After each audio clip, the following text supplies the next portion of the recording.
주의 말씀은 내 발의 등이요 내 길의 빛이니이다. 오늘 이사야서 강의 60번째 시간입니다.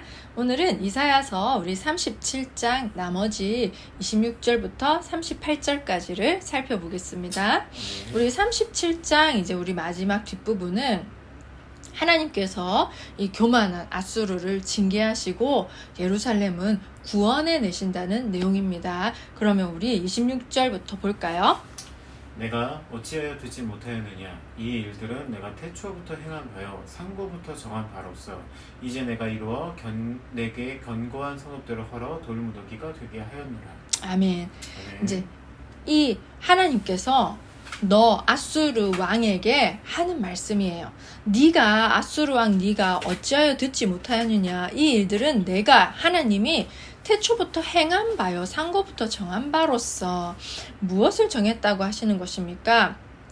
아수르 왕이 많은 나라들을 멸한 그 일을 하나님이 태초부터 정하신 거라고 하시는 아멘. 거예요. 그러니까 이것은 아수르 왕이 했지만 이것은 결국에는 하나님의 계획의 일부분일 뿐이었다는 것이죠. 그래서 때가 이르러서 하나님께서는 그 아수르를 도구 삼아서 다른 나라들을 치신 거예요. 어떻게?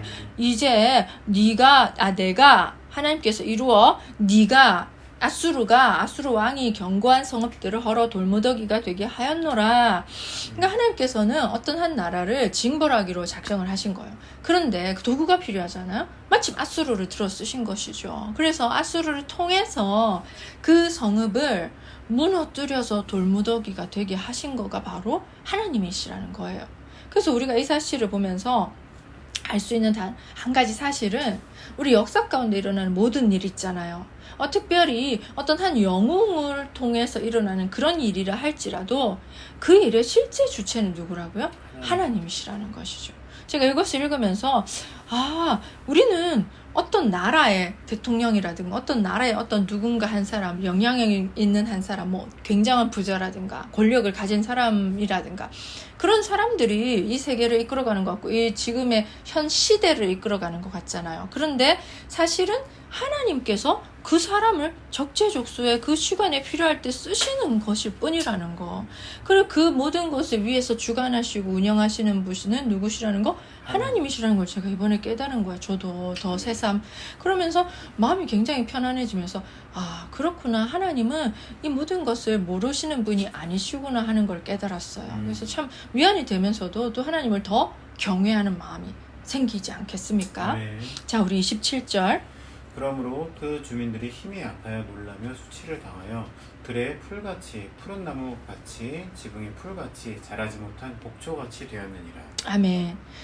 그러니까 그 주민들이 힘이 약하여져서 놀라며 수치를 당하는데, 그러니까 아수르 왕은 본인이 어떤 강대함 때문에, 강성함 때문에 그 주민들을 굴복시킨 거라고 생각하겠죠. 그런데 하나님이 말씀하시기를 그 주민이 그렇게 약하고 힘이 약하고 놀라며 수치를 당하고 어떤 것처럼 들의 풀같이 푸른 나물같이, 아니 들의 풀 같은 거라든가 푸른 나무를 봄에 보십시오. 처음에는 굉장히 푸릇푸릇 생생하지만 한 1, 2주만 지나도 그거 시들어버려서 없어지잖아요. 또 마찬가지로 지붕의 풀 같은 경우에는 여러분 지붕은 흙이 있는 게 아니잖아요. 그냥 지붕인데 그 흙지붕이 좀 있다고 칩시다. 흙이 얇게 덮여 있을 뿐이잖아요. 거기에 식물이 자란다고 해봐요. 그러면 그 흙이 얕으니까 뿌리가 깊게 내리지 못해서 이스라엘 사막에 뜨거운 바람이 불면 곧 시들어 말라버리겠죠? 또 마찬가지로 자라지 못한 곡초 역시도 연약해가지고 뿌리와 줄기가 튼튼하지 못해서 금방 죽어버리는. 그러니까 이 모든 지금 비유한 풀 이런 것들은 아주 연약하고 유약한 상태를 뜻하잖아요. 근데 누가 이렇게 하셨다? 하나님께서 그렇게 하신 거예요. 그러니까 아수르 네가 강대해서 강성해서 이것들이 굴복당한 게 아니라 하나님이 이미 약하게 만들어서 네가 그냥 쉽게 밥 먹듯이 떠먹은 거다. 그거를 약하게 하신 분은 하나님이시라는 거. 하나님 본인께서 말씀해주고 계시는 거죠. 자, 28절 29절. 내 고초와 내 출입과 내가 나를 거슬러 분노함을 내가 아노라. 내가 나를 거슬러 분노함과 내 오만함이 내 귀에 들렸으므로 내가 갈고리로 내 코를 꿰며 재갈이 내 입에 물려 너를 오던 길로 돌아가게 하리라 하셨나이다. 아멘. 아멘. 그러니까 하나님께서는 너의 거처, 아수르 왕 너의 거처, 네가 어디에 거하는지, 너의 출입, 드나드는 거, 네가 나를 거슬러서 분노하면 내가 안다. 하나님께서 모든 걸 다 아신다는 거예요. 그러니까 그걸 다 지켜보고 계셨다는 거예요. 그러니까 아수르 왕 하나님 어딨냐? 뭐 눈을 있냐? 귀는 있냐? 듣냐? 악인들은 하나님 어디에 있는 것처럼 자기의 악은 절대 드러나지 않는다는 식으로 교만하게 하지만 하나님께서 이제 지금 분명하게 말씀하시죠. 난 다 보고 있었다. 그리고 네가 나를 거슬러서 분노함과 네 오만함이 내 귀에 들렸다. 그래서 내가 하나님이 갈고리로 네 코를 꿰며 재갈을 네 입에 물려서 너를 오던 길로 돌아가게 하겠다. 이렇게 했는데 실제로 갈고리로 코를 꿰고 입에 재갈을 물리는 거는 아수르가 점령한 그 나라 백성들에게 똑같이 했던 짓이에요. 왜 그렇게 했냐면 이게 뭐 다른 문서에는 엄청 또 잔인한 징그러운 게 있는데 여러분들 또 꿈자리 사나울까 제가 말씀은 안 드릴게요.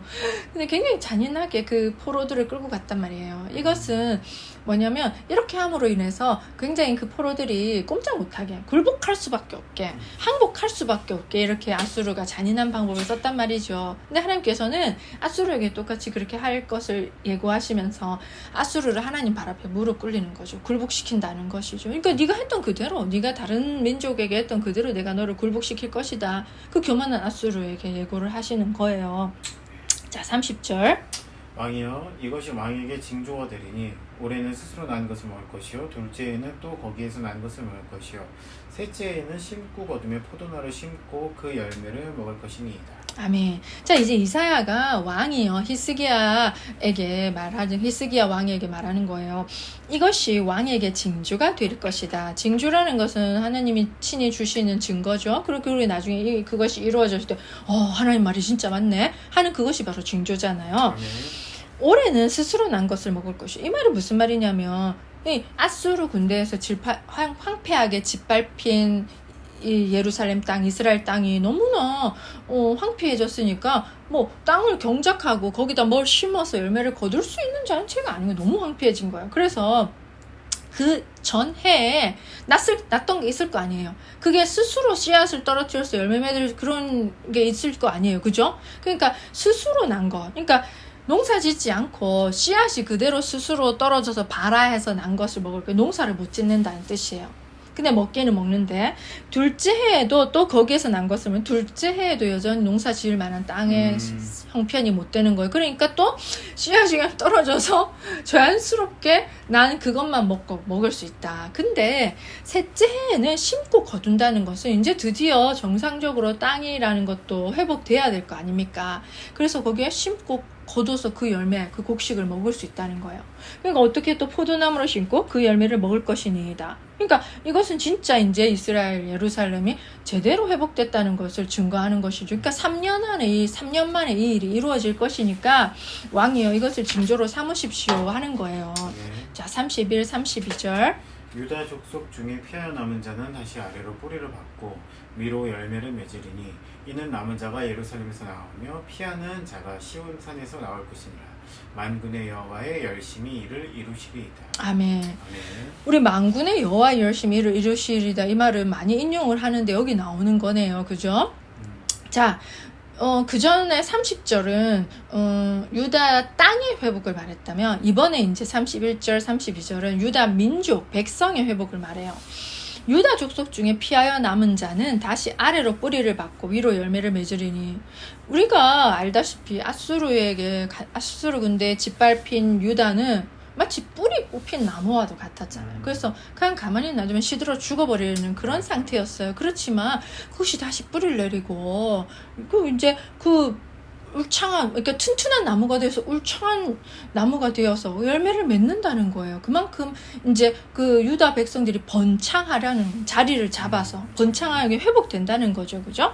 그리고 남은 자가 예루살렘에서 나오며 피하는 자가 시온산에서 나올 것임이라. 이거는 똑같은 말이에요. 예루살렘과 시온산은 동일한 거예요. 그죠? 그런데 이제 남은 자 있잖아요. 남은 자.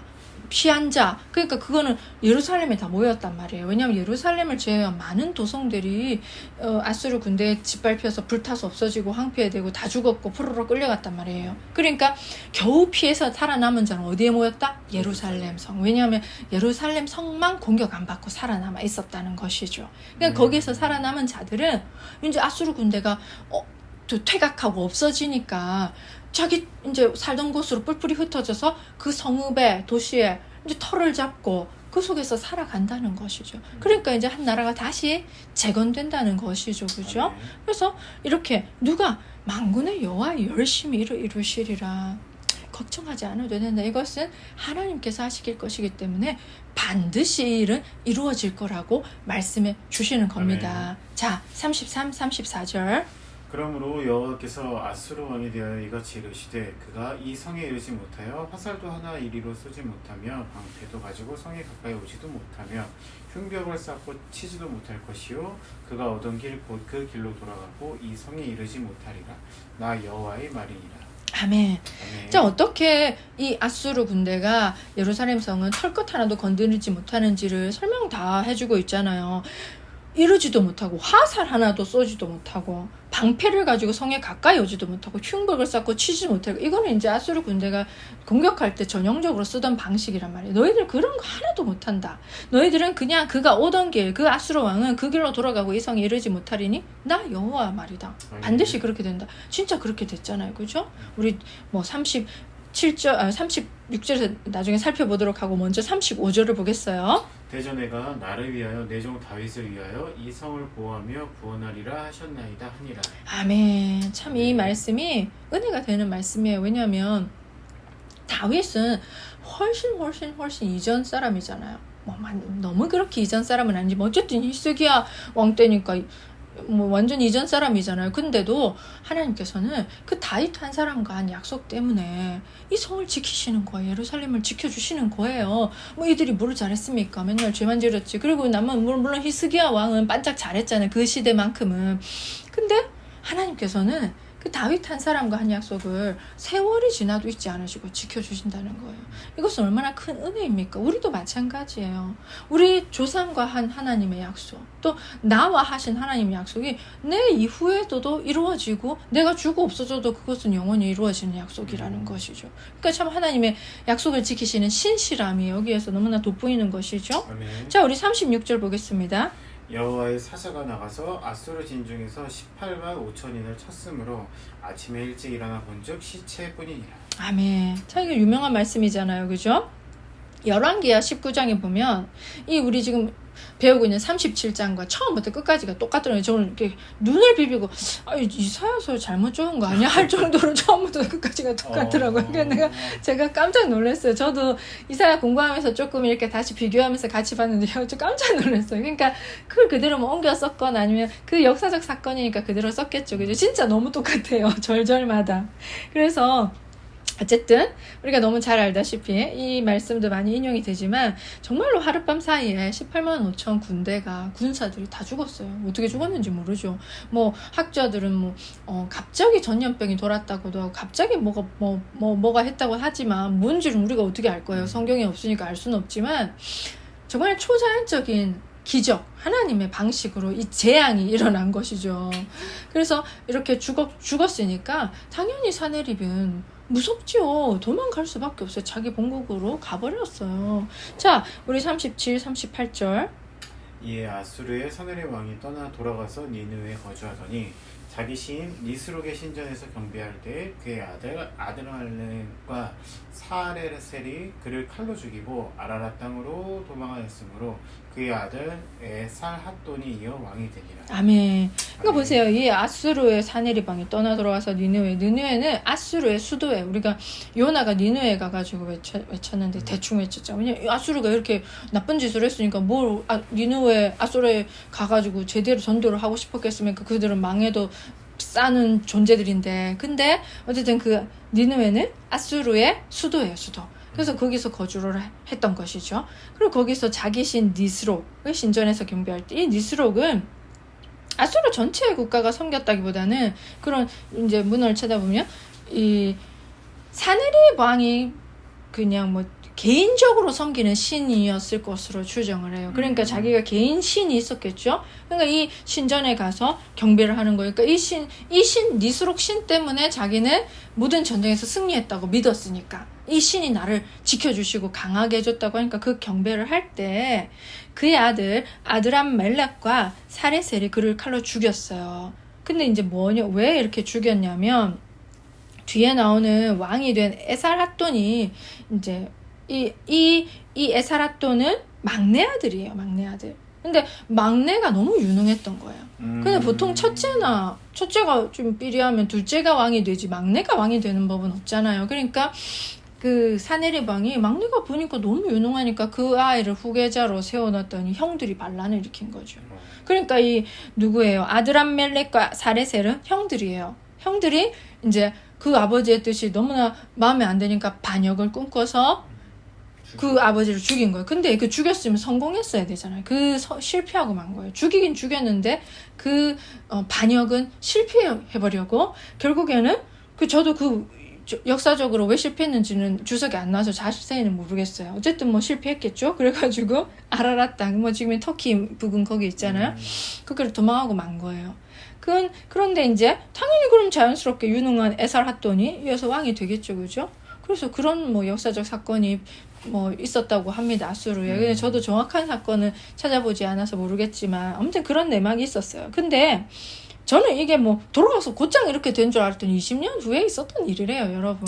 그러니까 니누에 가서 잘 살다가 20년 후에 이 일이 있은 거죠. 그러니까 하나님 20년 후에 사건을 예견을 하신 거죠. 그래서 근데 20년 동안 아수르는 단 한 번도 예루살렘을 침공하지 않았어요. 그냥 무서워서 오기라도 하겠어요. 18만 5천인이 하룻밤 사이에 죽었는데 자기가 무시했던 여호와의 그 신이 그렇게 죽였으니 무서워서 사네립이 왔겠습니까? 그 사네립의 공격 없이 평안을 누렸다는 이야기예요. 자, 이렇게 보면서 좀 우리가 한 가지 살펴볼 수 있는 것은 사네립은 자신이 섬기는 니스록 신전에서 경배할 때 그것도 자기 아들들에 의해서 살해를 당했잖아요.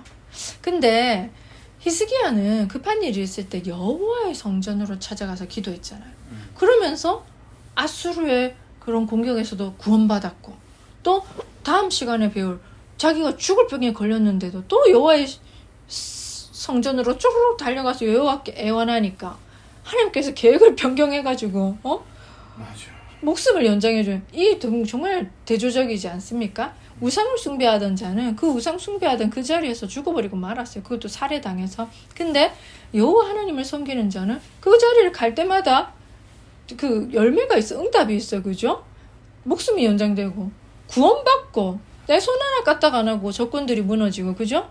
그러니까 우상을 숭배하는 사람들은 우상이 헛것이잖아요. 헛것. 그렇게 인생이 헛되게 허무하게 돌아가는 거예요. 그런데 진짜 살아계시는 여호와 하나님을 섬기는 자는 그 인생이 의미가 있고 열매가 있고 보답이 있는, 보상이 있는 인생이 되는 것이죠.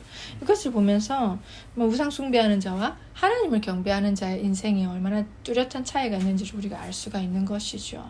그래서 우리가 쭉 이렇게 37장을 보면서 정말 역사의 주관자는 하나님이시다. 이 세상 만사 정말 힘 있는 사람들이 좌지우지하는 것 같지만 그 힘 있는 사람들을 쓰시는 분도 하나님이신 거예요. 우리 미국 대통령 얼마나 요즘 트럼프가 힘이 있습니까? 근데 그 사람을 쓰시는 분도 누구예요? 하나님이시고, 우리나라 대통령도 세우신 분도 하나님이시고, 하나님은 그들을 하나님의 역사의 흐름에 맞게, 당신의 뜻에 맞게 그들을 잠시 잠깐 세워서 쓰실 뿐인 거예요. 그러니까 우리가 기억해야 될 것은 교만하면 절대 안 된다는 거예요. 내가 그 자리에 있다고 해서 남들이 나한테 구신구신 거린다고 해서 교만하게 굴면 그 아수르처럼 비참한 꼴 당하는 거예요. 하나님은 다 지켜보고 계신다는 것이죠. 그래서 우리가 기억해야 될 것은 눈을 지으신 하나님이 다 지켜보고 계시고 귀를 지으신 하나님이 다 듣고 계신다는 거예요. 그러니까 우리가 착하게 살아갈 이유가 분명한 거예요. 우리가 정말 하나님을 좀 두렵고 떨림으로 바라보면서 우리의 하루하루의 인생을 좀 정직하게, 솔직하게, 또 진실하게, 또 겸손하게 정말 우리가 다 지켜보고 선악과를 심판하시는 하나님이 있으심을 알고 우리가 당장은 손해보는 것 같더라도 당장은 좀 히스기야 왕처럼 성전에 가서 그 기도하는 게 도대체 뭔 효과가 있을까? 그런 생각이 좀 들지라도 우리는 지켜보고 계신 분이 계시다는 거를 우리는 기억해야 되는 것이죠. 그래서 어리석은 자가 되어서 멸망받을 것이 아니라 정말 지혜롭게 행동해서 남들은 지금 당장 우리가 바보라고 할지라도 노아 보세요. 100년 동안 방주 지어가지고 그 가족만 살았잖아요. 그런 것처럼 우리도 하나님 두려워하면서 하나님 말씀에 순종하고 정말 바르게 살아가야 되지 않을까 하는 생각이 저는 이번 아멘. 말씀을 보면서 그런 생각이 들더라고요. 정말 여러분 이사야서 너무 재밌지 않습니까? 저는 이제 이렇게 공부할 때마다 너무 재밌는 거예요. 어떻게 이렇게 지난번에 나는 한 3번을 읽은 것 같은데 이사야를 이때까지는 뭐 적어도 한 번도 깨달은 적이 없어요. 너무 어려운 말씀이었는데 아니 이렇게 공부하면서 읽으니까 너무 재밌고 얼마나 이야기 쏙쏙 이해가 되고 좀 와 이런 얘기였구나 하고 너무나 쉬운 거예요, 여러분. 그래서 여러분도 이런 기쁨과 재미가 말씀이 깨달아진 은혜가 가득하기를 축복합니다. 아멘. 그래서 우리가 말씀을 이렇게 묵상할 때마다 정말 시냇가에 심은 나무가 철을 따라 열매를 맺으며 그 잎사귀가 무성하고 풍성한 그 형통의 열매가 있어야 되지 않겠습니까? 네. 그 모든 축복이 있기를 예수님의 이름으로 축복합니다. 우리 다음 이사야 시간에 뵙겠습니다. 안녕.